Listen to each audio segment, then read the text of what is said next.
Alrighty, welcome back, boys and girls. It's your main math man, Mr. Shank, coming to you live from Summon Academy. And in this video, we're working on that Unit 3, Lesson 13 now.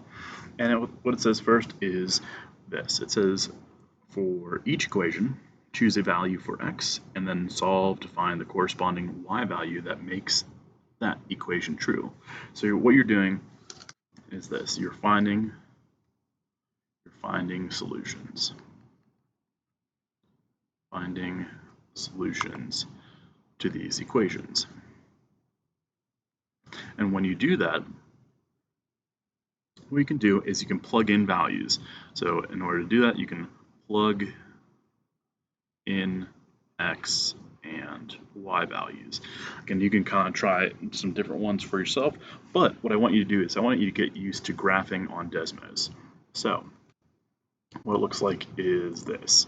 So on that first equation, if I can switch over, on that first equation, it was 6x equals 7y.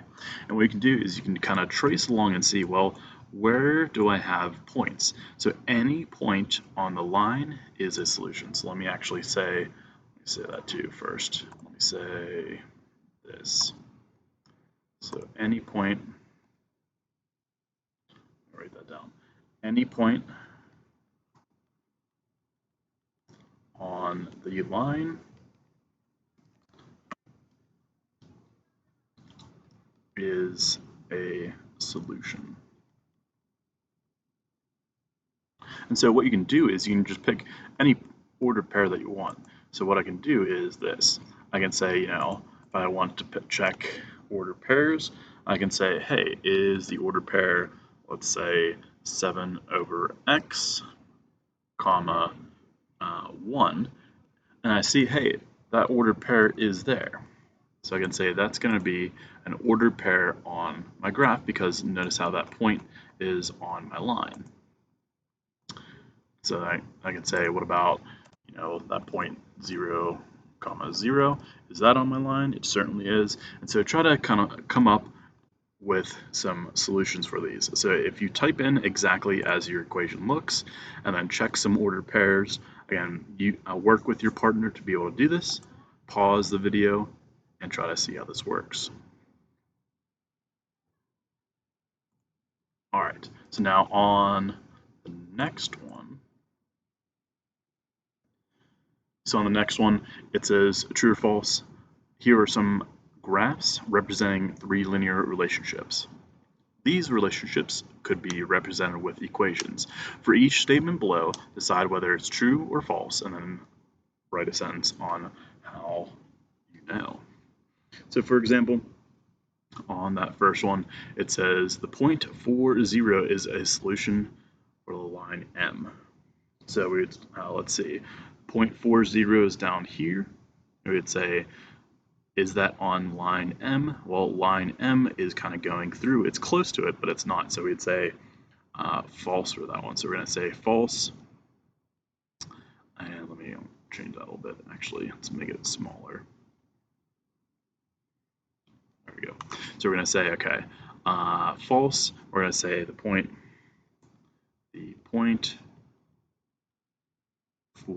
0 is not on line M. For number 2, it says the coordinates of the point G make both equations M and the equation N true. Well, let's find out, where's that point G at? So that point G is right here, and is it on both M and N? It is, so we'd say this is true. And we're going to say the point G is on both M and M. Or sorry, M and N. There we go. Number 3, it says x equals 0 is a solution for the line N. Well, where is x equals 0? Well, there's a bunch of them, because if we're saying, anything basically along the y-axis, anything that's on the y-axis is x equals 0. So we could say this, we could say false. we could say the point 0, 0 is on line is on the line n, but that point 0, 1 or any other point, maybe like 0, 2 even, but the point 0, 2 is not. So it has to be, again, remember, on the line means solution. If it is not on the line, then it's not a solution.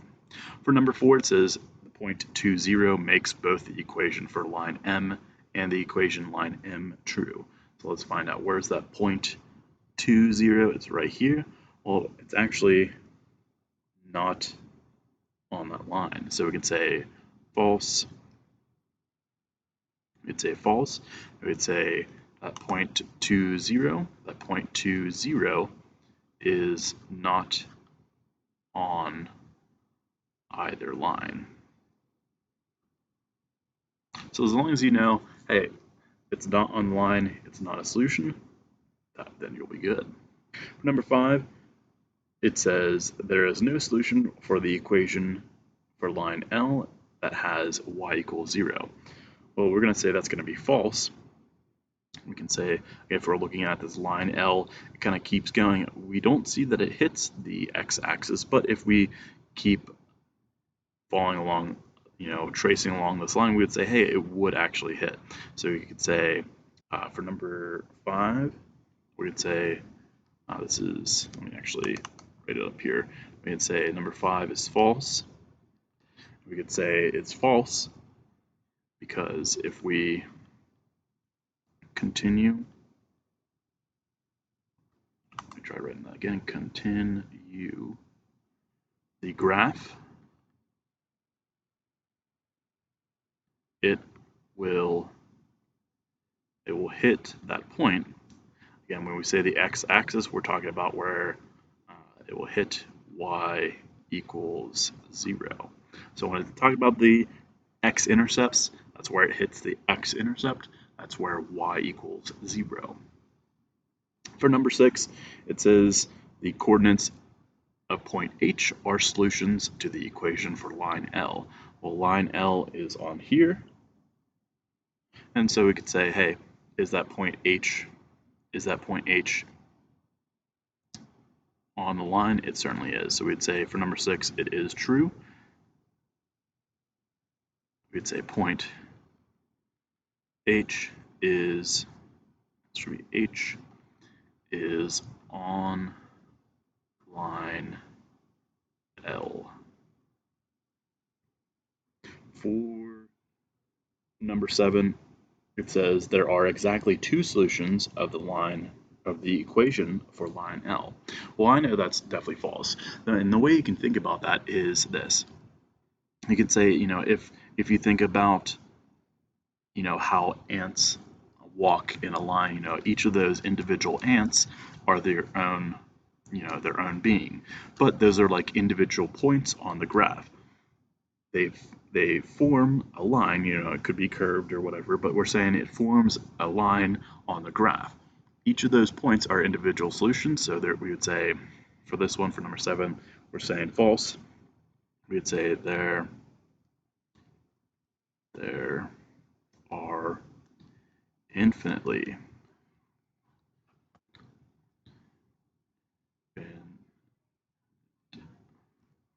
try this again.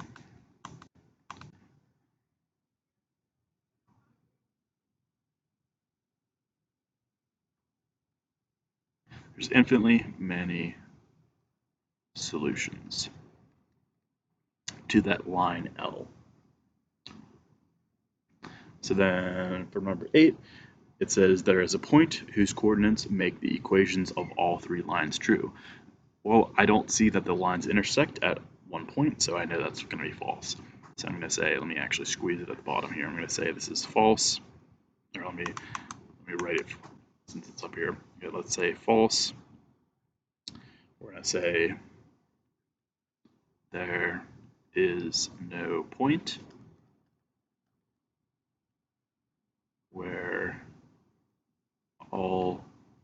three lines intersect. And we're just saying, you know, if they were to meet all at one point, then they would be, you know, that would be three lines intersecting at one point. That would be all solutions for those equations. All right, so again, make sure you can pause, rewind, replay as you needed. Please ask questions. All right, so at this time, we're going to be trying that lesson 13 practice. So again, as always, I will start and you must finish. So for number 1, it says for each equation, find y when x equals -3. And then find x when y equals 2. And so what I want you to do is I want you to kind of break apart, kind of like we did for that last lesson. I want you to break it apart and say this, and say, okay, here's one side. This is when x equals -3. You're going to have all these values. And then you can say on the other side, let me actually fix that up a little bit, equals. And we could say when y equals 2. And so what you can do is you can type in your equations into Desmos. And so that's what we're going to do first. So let me show you what I'm talking about. So I'm going to say, let me show it first, Desmos, and that's it. There we go. All right, so let me clear out what I had from before. And so now my first equation is y equals 6x plus 8. And so what I can do is I can find when x equals -3. So if I find where x equals, and let me actually change, again, you can move your graph around, but I like having it be at -10 to +10. That way it's, we have -10 to +10. Okay. So you have your x and y axis, you have your first graph. We're trying to figure out, all right, where's the point where x equals -3? And so what I can do is I can actually type in x equals -3, and it will graph that line. And so I can say, well, where does it go to? Well, it intersects at this point. So when x equals -3, my y value is -10. And so I can, if I need to check, I can plot that point. I can say the point -3, 10. Where's it at on the graph? Or sorry, -3, -10. There we go. Where's it on the graph? It's right there. And so that's the point where x equals -3. And so what you can do is for each of your equations, you can type in the graph. So for the next one, I can say 2 over 3 times x. And so again, find where they intersect and say that's going to be your point. So let me actually go back. Let me write these 2 points down. So let me hide this one, go back to this. And so I said, all right, my first graph, so this is A. When x equals 3, my y value is -10. And for B, we said when x equals -3, y equals -2. You can do the same thing for when y equals when y equals 2. I'll show you how to do that in a second. So let's say D and E. So I kind of set up my table like this. Let me go back to my graph. So let me say, so we said, go back to that first equation, y equals 6x plus 8. We're trying to find when y equals +2. And what we can say is find that point where they intersect. So we're saying that point is going to be the x value is going to be -1. So make sure that you can find where they intersect between those 2 points. So I'm going to say, for this one, I would say this is going to be -1. So again, make sure you can fill out the rest of the table. Again, pause. I would say do this, pause and ask questions if you need to. Ask questions, use Desmos. So again, make sure you can pause for yourself, try that out. All right, now that you have that number 1 finished, again, make sure if you have not finished number 1, I would finish that one first. For number 2, it says match each equation of a linear relationship to a situation that most reasonably reflects that context. So I'm just making sure that this is on here. Let me actually clear out these 2 in case I need that for later. Okay. So what you can say, we've got a couple graphs. We have A, B, C, and D. And we're trying to match it with the situation. So it says for part B, for part B, for number 1, it says Y is the weight of a kitten and X is the number of days after birth. And so we know, well, it can't be C because it's not in the negatives.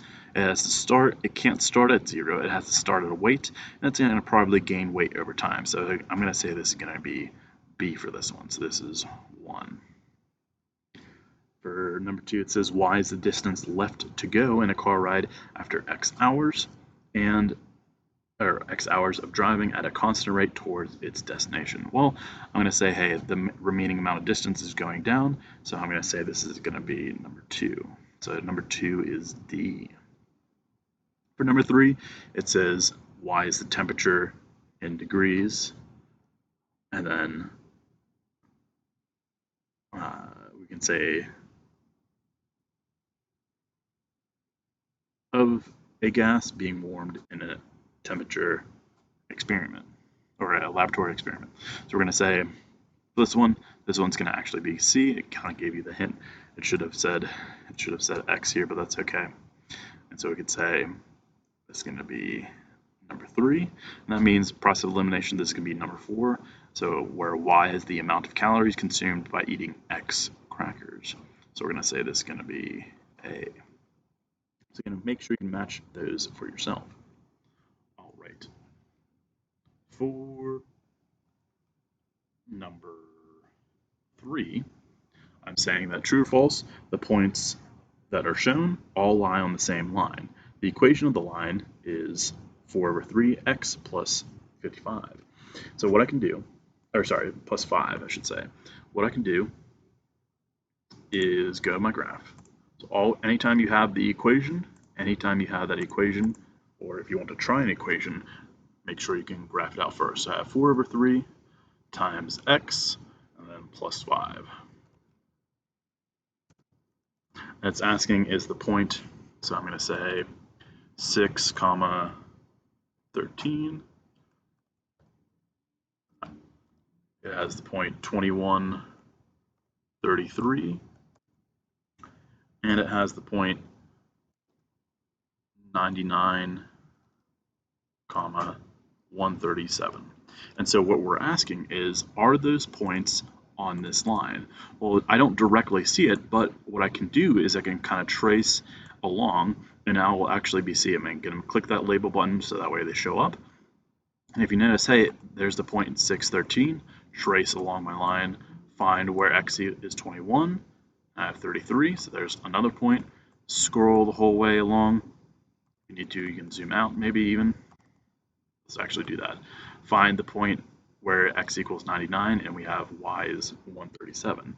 And so again, type in your equation, type in those points, make sure those points are on the line. And since those are all on the line, then I know they're good. So what I'm going to do now is let me write that little sentence to go with it. So I'm going to say this is going to be true. I'm going to say true. I can say all 3 points are on the So as long as they're on the line, I know they're solutions. For number 4, it says, here is a linear equation, and it asks if those points are solutions, and it says, what's the x-intercept? So let's actually go to the graph, as always. So let me clear these two out. Let me find my home space, and let's enable it. All right. So I said, here's my function. I have the function y equals 1 over 4 times x. And I say plus 5 over 4. So what I can do is this. It's saying, is the point 1, 1.5? Is that on our graph? It certainly is. How about the other point of 12, 4? So where's 12, 4 at? Well, it's not quite on the line, actually. So notice how it does not go through that point. And so we're going to say that this point of 1, 1.5 is, however, this 12, 4 is not. So let's write that down. So let me hide that real quick and do this. So I'm going to say for part A, I would say this is yes, and this is no. I can actually write that word. No. And we could say if it is on the line, if it's on the line, then it is a solution. Again, if it's not on the line, it's not a solution. And it says find that x-intercept. So let me go back to the picture. Find where it hits the x-axis. What's that point? Well, where is it the x-axis? It's actually at that point -5, 0. And so what we can do is I can just label that point. So I'm going to say, again, that's where, so I set y equal to 0. I'd say the graph or the line hits the x-axis, at the point, or at that x equals -5. Again, that ordered pair, use those two values, is at the point -5, 0. So just make sure you can find where that's at. All right, and for the number 5, it says find the coordinates of B, C, and D, given that AB is 5, so label this side length as 5, and label this side length as 10. So we're saying find B, C, and D. So we already have that A. I'm just kind of writing these in case you need them. So it's A is -2, -5. And we don't know the others, but we can find the others. So right away, what I know, I can find B, because if I look at my x value, that's the only thing that's shifting. So I say I just move it 5 to the right. So I do -2 plus 5 equals my x value at the point B. So I'm going to say B is going to be it's going to be +3. There we go, +3. It should be +3, my fault, and -5, because our y values stay the same. Same idea, now I can go up. From that point to B, and I can do the same thing. I can say I have -5, because my y value, plus 10. So plus 10, what's that going to equal? That's going to equal +5. So my point C, my order pair for C is going to be, let's say, 3, 5. Again, I use that side length to go to the right and up. And so speaking of those side lengths, I can find my slope because I know that the ratio between those two is going to be like this. So I'm going to say my slope is going to be 10 over 5, which is the same as 2 over 1. And so that means I go 1 right and 2 up. And this is helpful because when we're trying to find d, again, this is where d is where x equals 0 because it hits the it hits the y-axis. So I'm going to count from that point A and stop at x equals 0. So set up what you have, set up that point. So I'm going to say my point A is -2, -5. Again, we're going adding 2 to the y value and adding 1 to the x value. And so our next order pair is going to be -1, -3. Our next order pair is what we need, so we're going to say this is going to be 0, -1. So we added 1 to the x value and 2 to the y value. So our point D is going to be the point 0, -1. So make sure you can find those for yourself. Make sure you can ask questions as they come up. And as always, super slam that subscribe button.